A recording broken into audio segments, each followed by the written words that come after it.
oh look, another $4,000 binder that I bought that has a bunch of ultra rares in it from my Pokemon card channel that I occasionally speak about investing on. Oh joy. Seriously guys, this binder has over 600 rare, holographic, and at this point, kind of vintage Pokemon cards in it. And I'm super excited because this is the start of the newest set of cards that I'll be submitting to PSA and getting graded. So watch along to learn a little bit more about my process for having selected this binder, and more importantly, to get an inside and behind the scenes look on what is actually inside this pretty interesting investment. But before we get started, let's roll that sweet, sweet intro.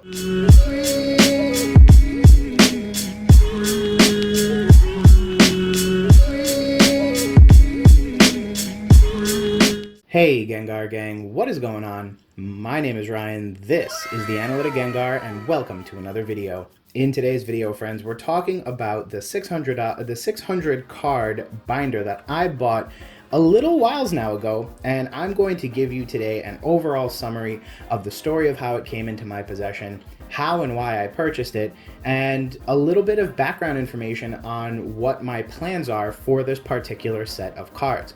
The reason I think this is important is, one, because this past Saturday, I actually did a video speaking about modern Pokemon card binders and random assorted collections. And this is a pretty good example of something like that. So I'm hoping that on Saturday I show you the theoretical, and then on Tuesday I went ahead and showed you the actual real life implications and how I'm not only giving sort of the advice and opinions, but I'm also sort of putting that into action where possible. So without further ado, let's go ahead and get started by I'll go ahead and crack this binder open and show you some of the cards that are contained within. More importantly, I can now get started on giving you some of the fun facts about this binder. This binder cost me a total of $4,096.87. To be specific, this binder was actually purchased off of eBay. It is a pretty uninspired story, I admit, because there's really nothing special about the binder in terms of like, oh, it was a friend's binder that they found in their closet. No, this is about as simple and basic a story as it gets. I saw it on eBay, I purchased it because it looked good. Why did I purchase it? Well, just like I had said on Saturday, and by the way, if you haven't already, you should definitely go check that video out. But one of the things that I said on Saturday is that occasionally they will, eBay sellers or any seller really will take a picture of this first page of the binder, and what they will go ahead and do is they will put some of the high-end cards to sort of lure you in. Now obviously this binder is organized a little bit differently, and what ended up happening is once I received it, I actually unpacked all of the cards and used my own binder in order to repack everything in a more organized fashion. The reason I did this was, one, because I went into this knowing and hoping that this would be a pretty impressive way for me to trade, collect sets, and more importantly, make acquisitions that could potentially put me in a better spot to do and accomplish my goals in the future. And so one of the things that I definitely wanted to do was get organized, because a random assorted set of cards isn't really going to help you if you don't even know what's in them. So I actually went through these cards one by one, sleeved whichever ones were appropriate to do, and then went ahead and got the stuff placed into a binder organized by set. Now, to go over some of the fundamental costs on this binder. This binder on eBay, after all applicable taxes and shipping, cost me a total of $3,772.57. But as you notice, the total cost on this binder is $4,096.87. I'll walk you through the difference between those two in a little bit.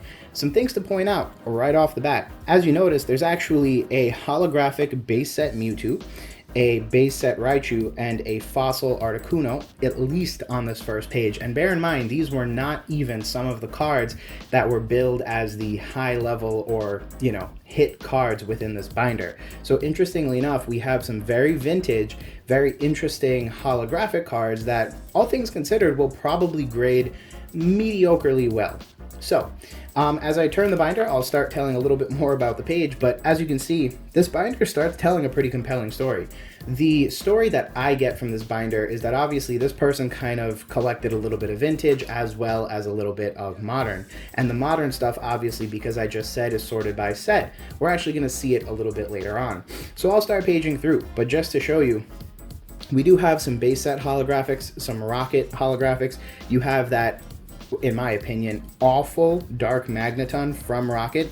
The reason I always say it's awful is because look at the amount of holographic on that card. In order to grade this thing, it's going to take a miracle to get a 10 because there's just so much surface area on this card that could get damaged. This Dark Gyarados is one of my favorite, and it's also a pretty neat card. And as you can see, it's actually a pretty quick transition from the older sets to some of the more EX sets. So as you can see here, we immediately jump in. We have some Ruby and Sapphire stuff. We have some end of WotC era promos, as well as some Pop Series cards. You got some, holographics from a variety of different sets, which is super cool.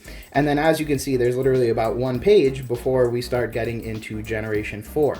Now, at this point, I'll also go ahead and say that one of the things that I have actually done with some of these cards already is I have actually gone ahead and submitted them to PSA to get graded.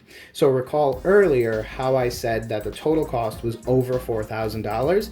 The reason that is so is because in addition to the cost of the binder, I have also submitted $316 worth of cards to PSA, and I also, of course, had my $8.30 in shipping factored in as well. So when you add up the shipping to PSA, the cost of PSA grading, and the cost of the binder itself, you do get the $4,096.87. And as you can see, we're already kind of dwelling into the XY era. So this is what I mean when I say that it's very applicable to the modern sets, right? Typically what you'll see with binder collections like this is that in practicality, oftentimes they will put a bunch of vintage cards, but they may be vintage bulk. As you can see in my particular experience, there were some reverse holographics, some non-holographics, and there is some stuff there that is meant to kind of catch your eye and say, oh wow, that Dark Gyarados holo, I bet if I get that as a PSA 10, it's going to be worth a lot of money. So that is definitely one of the ways that folks will go ahead and try to upsell their particular binder collection to you. One of the things that you then need to bear in mind is where's the bulk of this stuff sit. As you can see, I had about 2 to 3 pages of quote-unquote vintage stuff, and immediately we start getting into sets that more or less are considered either near modern or kind of vintage, depending on where you sit on the spectrum of what you define as modern versus vintage. But as you can see, one of the things that I really want to point out is that when I saw this binder set, a lot of these cards are, ultra rare cards or better. Other than the vintage stuff, which I guess by default is going to be cool stuff anyway, most of this stuff is either EX or full art or some combination of stuff. So here's an example.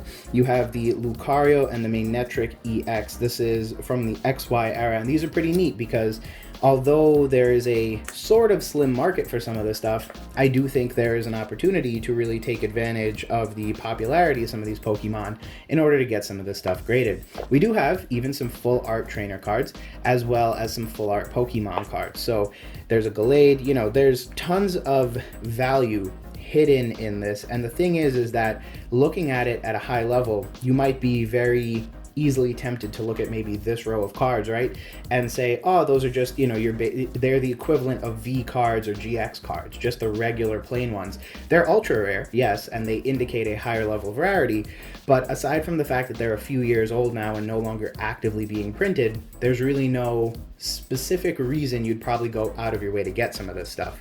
However, as you can see, even though there's far fewer cards that are quote-unquote rare, you do have, for example, a Winona. You do have a Shaman EX, which is in its own right a popular Pokemon. You do have some vintage secret rare trainer cards, and those are also going to be cool. Wally has been a classic. You do have this Lugia EX, and since Lugia Neo Genesis kind of popped off as a PSA 10, obviously so too has every other iteration of Lugia.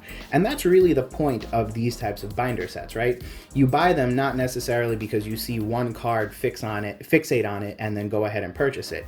Instead, you kind of purchase it based on the merits of the binder set as a whole. As you can see, for me, I was really kind of looking for the variety, for the density, as well as, given the era that I was buying in, I was looking for textured cards. That's a good way, that's like a quick trick, right? Because you figure nowadays, if a card is textured, it's probably rare, right? And just some examples, you have Hidden Fates. Any textured card, you're probably already good in terms of like value. You have any of the XY and the black and white era sets, anything that's textured, again, valuable. GX cards, VMAX cards, etc., full arch trainers, anything that's textured usually indicates value. Here we have some full art Mewtwo's, and what's interesting about these is that I recently even saw some YouTubers actively going out of their way to pull these and billing it as a vintage set. Now, I'm not necessarily saying they're wrong, because I kind of low-key agree with it, that at a minimum, those sets are definitely getting older. But interestingly enough, I find it fascinating that it's old enough that YouTube and YouTubers and PokeTubers are now willing to go out of their way to be like, oh, hey, we're going to grab some of these, you know, packs and go hunting for this card. Like the fact that this card is defined as a, you know, more or less huntable card nowadays is actually pretty impressive. One thing to note is that there are multiples of many cards.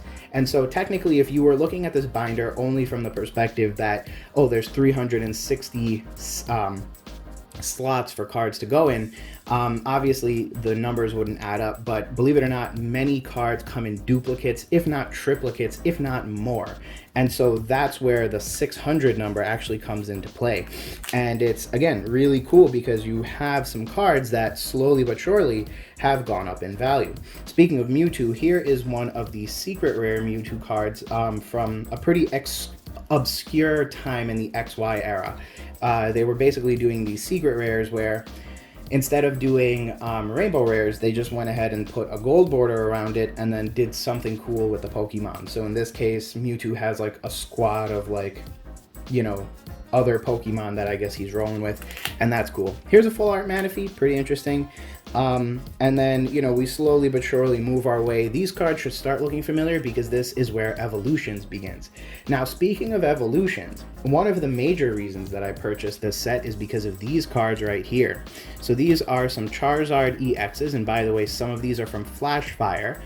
And then you have these two fellas right here. So these are Evolutions holographic Charizards. But what's interesting about these in particular is that at a time, these cards were easily going for $200 plus on eBay.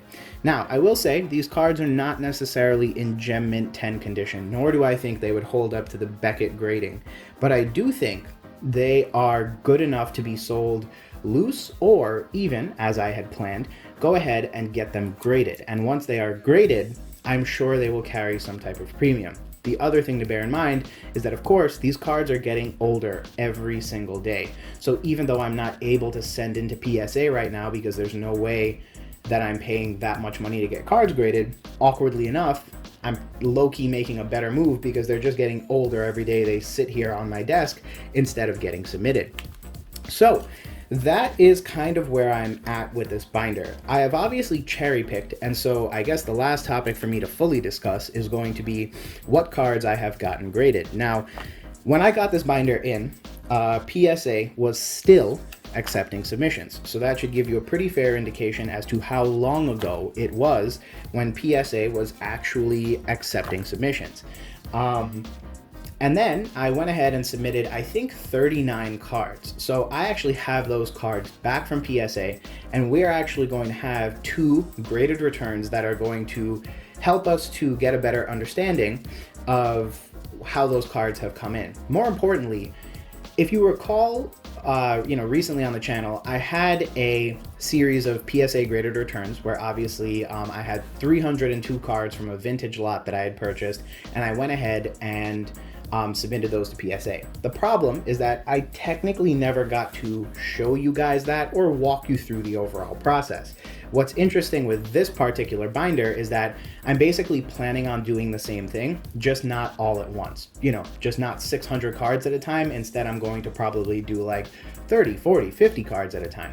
And so what's interesting is that I hope in the future, I'll not only be able to show you the graded returns that come back as I plan to, but also then keep a running tally of how much value I've created by getting those cards graded. So bear in mind, you have to pay to get these cards graded, you have to pay to ship them there.